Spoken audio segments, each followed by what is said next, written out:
Hey y'all, it's Dr. Know-It-All coming to you on a bit of a rainy Monday afternoon at, what is it, 1:58, 2 o'clock basically. So I'm going to try my left-hand turn. I hope that there is not enough rain. It's been picking up. And also I now have a 360 camera on top. So I'm very curious to see whether we'll be able to see a little bit better what's going on. But basically I put in a Publix supermarket, which is to the left. So we are going to engage this. This is 11.3.4. First time I have tried these left-hand turns with 11.3.4. Fortunately, it does not say that it is degraded due to weather. So we'll see how it handles this. This is a challenge. So hopefully you'll be able to see this better now with the 3D camera. Oh, it's creeping. It's so scary. Oh, what are you doing? I got my foot right over the brake because I don't know. It really definitely should not go out any further than this right now. It's a little bit far out for my taste, honestly. And with this white Jeep over to the left, it should actually hang out and just chill. Oh, okay. It thought about it for a second. So as you may be able to see now that we have the, wow, this is a scary first try. I always forget how scary this is. So it is being pretty patient, honestly, waiting for that Jeep to get the heck out of the way. And that is a good thing because I don't really want to try to get across all these lanes. So there's definitely still traffic. The problem is it keeps easing out further and further. And this guy just really blocked us in a certain way. Wow, it is getting far out into traffic right now. It's starting to get a little bit scary. If somebody takes the close lane, you can see the problem is it keeps creeping forward. Okay, after this white car, it should go. Oh, maybe not. Okay, good thing it actually stayed rock still, did not move. That's good. Oh, wow.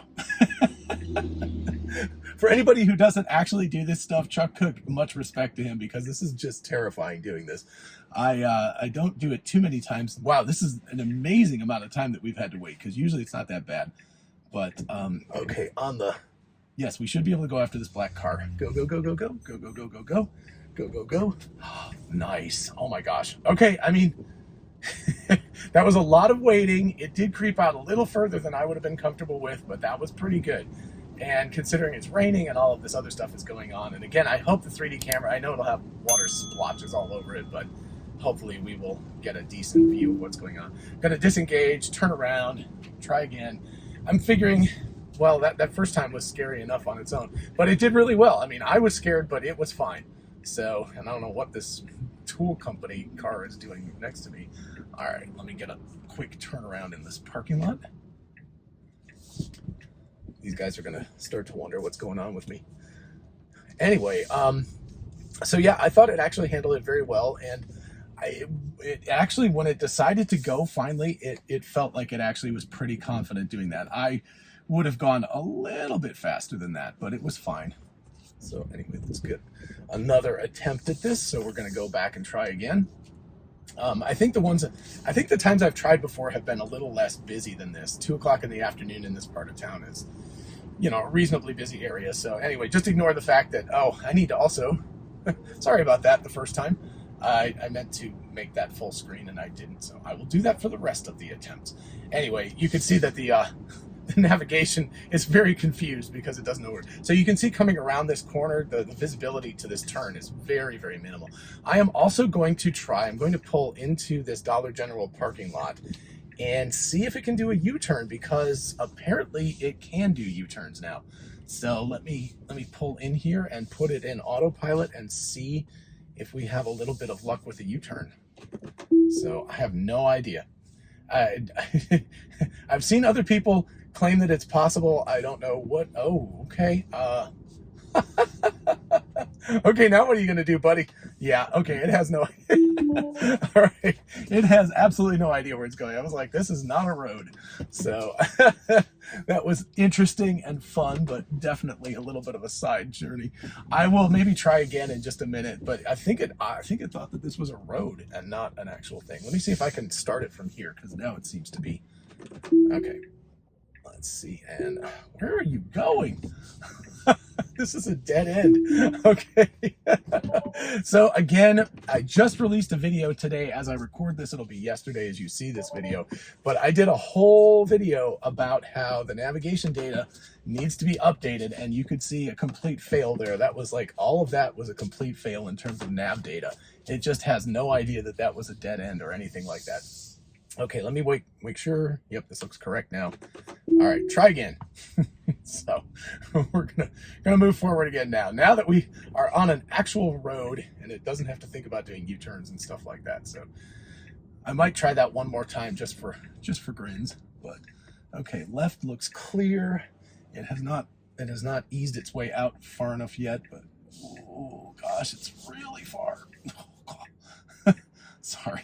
It feels excessively far out into the lane. I mean, I think it's okay because you can see this block line, but that is pretty far, and it is being more patient about waiting for this Ford, I don't know, whatever that is, Explorer, something like that.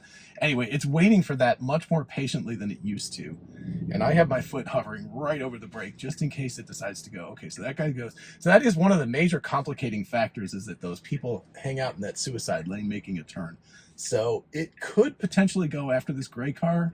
There is a white car coming. Did not move. I mean, it didn't budge, so it's doing its thing. I think I probably would have gone there, but now it definitely can go. So it should go now. Nope. Why is it waiting?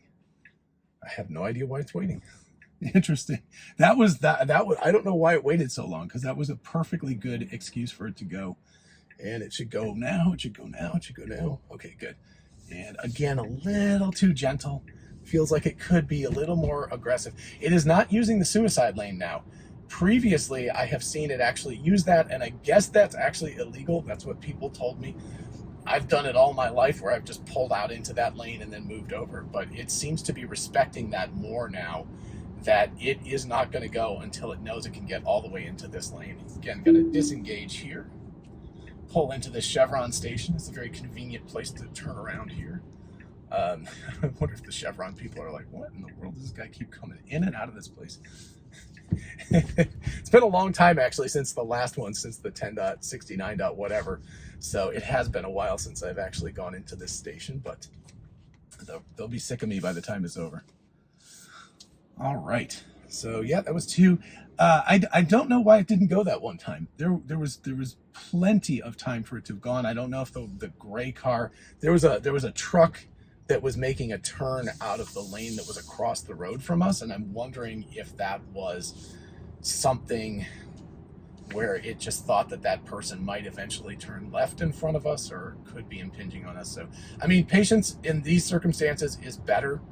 The freaky part about it is it pulls out a little further than I would be comfortable with pulling out into, like, right at the edge of traffic. So it's fine. It seems to work okay. No big deal, but it's definitely one of those things that is scary for me as a human being driving that. So I don't know. It could again just be my level of risk averseness, although I'm generally a fairly risk-taking kind of person. I guess when it's when it comes to like potentially sticking my nose out into traffic, I'm not as usually thrilled about that. Okay, so here we go again. This is try number 3, correct? I think it's try number 3. All right. It's a good thing that the autopilot doesn't get mad when you keep turning around and around again, because it's probably like, what are you doing? Keep telling me you want to go to the store, and then you don't go. Ooh, that's a lot of traffic over there. Okay, so let's see what it does, because so it's easing into the cross traffic lane. Oh gosh, that's close. There's a nice little Model S. So let's see what it decides to do, because we've got 2 cars hanging out in the suicide lane there. So aptly named, right? So I think they'll both be able to turn now. That Ram should be able to turn, and we should be able to go. I don't know why the car's not going. It should go, and it really needs to pick up quickly because there's a lot of traffic coming in. Yep, it is definitely not taking the suicide lane anymore. That was actually pretty darn good. A little bit less aggressive than I wish it would be pulling out, right? It feels like it's just a little chill. I'm like, man, when you decide to go, punch it. You need to be in that lane and going fast, like, immediately. So I'm going to pull over here again. So that was try number 3. We've had 3 successful tries. I mean, I have not had to disengage, And I'm pretty impressed with that so far. Let's see if I can, as a human driver, get in front of that truck there and not die. Okay. All right. By the way, new phone mount. Got it off Amazon. I can put it in, if people are interested, I can put that in. Accelerate here a little bit. Okay. Anyway, so yeah, that poor old mount that had been like over 2 years old finally gave up the ghost, and so I got this one. So we'll see.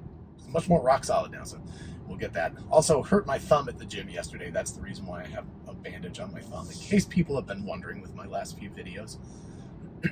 I actually went to make a move climbing and hit my thumb on another hold, and it really hurt, and it split my thumb open. So there you go. It's what happens. Oh, this will be interesting. I hope I can actually get out here before this guy turns, this Toyota here, because I would love to be trailing somebody once. That's one problem with this turn, is it's not that popular, so often doesn't happen. So I'm going to try. Oh, he's turning right. That probably won't matter then. Let's go ahead and engage and see what happens, because unfortunately, okay. All right, he moved out too quickly, but wow, probably shouldn't have, honestly. There was a lot of traffic. So it should go right now. Like, honestly, if it goes, ooh, now it shouldn't go anymore. It was like, it should go, now it shouldn't go. Don't go. Red car. Okay, and it can go after this red car. It should go after this red car. It's not going after this red car. Don't know what it's waiting for. That's, it seems to be waiting for all the traffic. Oh, okay. All right. Yeah. All right. A little bit of an excessive braking there, but that Ford did pull out right in front of us. So it is absolutely, sorry about that. I don't even know that's a junk mail. Some junk phone call. But anyway, it's absolutely, ignoring this suicide lane. You can tell it used to try to go into that, and so that is a huge behavioral change. So I think that probably, you know, one of it possibly is a NHTSA thing, that again, that is technically illegal, even though people do it all the time. The only time you're actually allowed to be in this lane apparently is what I'm doing right now, which is going out of the main driving thoroughfare and into a left turn lane. You're not allowed to use it coming out of a turn lane and into that. So interesting little legality things, but it's obviously not using that anymore, and I believe that's why it's waiting so long, because what it wants to do is wait until traffic on the right is also clear. Now, the difference between this turn and Chuck Cook's left turn is that he actually has a divided median with an actual like median thing, you know, grass growing and stuff in it. And so you're allowed to stop there. You're allowed to actually utilize that space, whereas apparently you're not allowed to utilize the space in the version that I'm using here. So anyway, there's probably a lot of people going like, duh, but you got to remember, I got my driver's license a long time ago. So it's been, and the laws may have changed, and I just may have forgotten stuff. So, you know, it's quite possible that is the case. So anyway, there's that, but, let's try this one more time. I'm pretty impressed. I think that was 4 times, if I'm remembering correctly. And so we'll try time number 5. Maybe what I'll do, let's see how this test goes, but maybe what I'll do is I'll take a right-hand turn and just try to navigate there. I don't know, just for the heck of it. So, in fact, let's just go ahead and do that now and just test it out. We'll do a right-hand turn just to mix things up. Navigate to the Atlanta airport. That should, not that I'm going to the airport, but that should definitely make it a right turn as we come out of here. So I don't know, I can't see that, but I'm going to assume it's going to go right coming out of here because it needs to go that way. Yes, okay, cool. So we'll try a right-hand turn, then we'll turn around, then we'll come back and do one more left, and then we'll close it off for the day. So this should be easier because it can ignore that, and it should go right now, honestly, except that I see traffic coming. Ooh, it needs to go. Okay, so yeah. Yeah. I'm waiting for it to actually get up to speed. Yep, it worked. I mean, that was safe. All right. So now we got to figure out how to turn around here. That's going to be a little bit of a trick, but I think I can turn into this Waffle House. Yeah, okay. I always try to turn left off the main road so I can come back out to the right because it's a lot easier to do that, of course. So let's make a quick turn. Get to see all the lovely places around Athens. So, Athens Nissan. All right, so we'll come out and make a right, and then we'll go left to get out to there. Cool. All right. So thus far, I mean, you know, I can't really say too much about it. Considering that it's not using the suicide lane, it makes sense that it's actually waiting longer to make the decision to turn out, because it wants to know that the right-hand lanes are free too. It would be really interesting. I'll have to try this sometime, like right during rush hour. I mean, you can tell it's pretty busy right now, but during rush hour it can get quite busy, and it might be very difficult. It might have to wait a long time to get out into traffic, so we'll see. Alrighty. It's a challenge for me to get around this stuff, right? You gotta be a little bit careful. All right. Should I try one more U-turn? Oh, wait. Navigate to Publix grocery store. Okay. I'm debating whether to try this one more time. Why not? It says 400 feet. Let's just see. If it starts to go that way, I'll just delete it or take it out. So what is it doing? Okay. And it wants to go. Nope. Okay. Yeah, it's just, again, navigation data. Has nothing to do with the car. It just thinks it can go that way, which is obviously incorrect because that is a dead end. All right. Time number 5, folks. Let's see. If things go well, I'm just going to leave it alone. Oh, it asked about the autopilot disengagement. I should have actually given it some feedback for that and said that it has the wrong navigation data, but I didn't get it in my chance, so I might be able to go right this. Oh my goodness. Well, that was good. I mean, it did that, and okay, now it's using the suicide lane. I just thought that it was like it's not using that at all, and then it just used it that time. Very, very weird, because it didn't even need to that time. So I don't know. I've got to say, though, I mean, wow, that is so much better than the other versions. I've never had a time when I've done multiple goes at that left-hand turn without having to disengage. I did not have to disengage this time, and I hopefully you can see that that's a relatively challenging turn. It's something that I'm not super comfortable doing on my own. It's just like, oh, that was interesting. I think it thought that car was going to turn out in front of us. But yeah, I think that was pretty impressive what it was able to do and how it handled that. And especially the patience when it just sat there for a long time on some of those turns. That was very, very cool. So I'm huge kudos to Tesla. I've said on, I was just talking to Scott and Randy, because we did a video today, and that'll go out on Randy's channel. So anyway, go check out Randy Kirk. Anyway, we were talking afterwards, and I was saying that I've had to do a lot of disengagements because there's been weird navigation issues and stuff. But on the positive end of things, looking at situations like that the car used to have a very difficult time handling, it did that with so much more aplomb than it ever has before. So very, very impressive how it's dealing with that kind of stuff. I don't know what else to say. I mean, this is just, it's really incredible. I think if Tesla can get the navigation data issue solved, that's the last major step change. And after that, it's just refining it and making sure it doesn't do anything boneheaded after it does really, really smart drives. But that was 5 times plus a right-hand turn. So maybe you can count it as 6. And it did great. The only thing that was making me uncomfortable was how far the car crept out into into traffic potentially. Now, it wasn't there. And again, this is one of those things, if a human being was driving, like if my wife was driving and I was sitting in the passenger seat, and I was just chilling there, and I wouldn't be paying attention, and it would be fine. So you have to remember that I'm incredibly alert because I've never used this particular software in that situation before. So I'm hyper alert because I don't know exactly how it's going to work. So the first couple of times, I think I was increasingly on edge versus what I should have been, because if I trusted it more, it would have been fine. And if I was a passenger and that was a human being driving and doing exactly what it did, I would have been completely fine with what it did and wouldn't have had a problem. So just be aware that as I'm nervous, it's because I'm very hyper aware of what's going on. And again, if I was in a situation where I was a passenger and not paying attention, it wouldn't have been a big deal. So anyway, huge, very impressed. What can I say? I mean, I'm super impressed, Tesla team. That is very, very impressive stuff that was able to be done, and done so well. The only thing still is an issue for me is the same as the car could accelerate a little more aggressively as it comes out of those situations. Once it decides to go, it needs to really kind of kick it and go. But aside from that, just amazingly good job, folks. So, all right, I will sign off for the day. I hope this was valuable for everybody, and it was a lot of fun for me. And everybody have a lovely day, and I will talk to you all soon. Bye-bye.